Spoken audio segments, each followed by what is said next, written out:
Guys, breakfast ng alaga guys. Okay, French toast. Ayan ang syrup. Mamaya ko na ibabad yan. At yung fruit niya. Gamot, tubig, green tea. Ayan, breakfast ng mahal kong alaga. Okay, malapit na siyang lumabas. Ayan, prutas niya. Tangerine, 3 grapes, at a few, tinapos ko lang yung tub niyang blueberries. At isang raspberry. Okay? Tubig, gamot.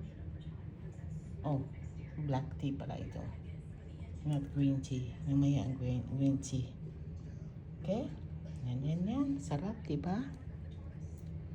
Okay guys, pasilip lang. Breakfast ng alaga ko. Ngayon pa siya nagising, 11:15. Kasi nagising kanina 7 o'clock pero bumalik. Tulog.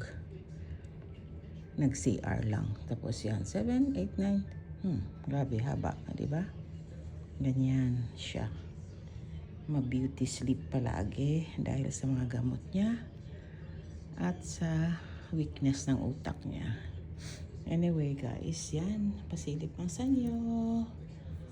Breakfast ng alaga ko. Bulburan niya ng safe maple syrup. Mamaya, yan. Mamaya ko nilagay. Para makontrol niya kung gaano kadami. Ayaw niya ng too much.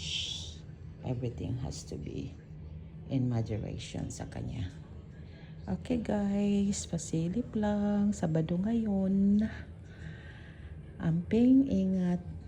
Stay safe and God bless. Bye-bye.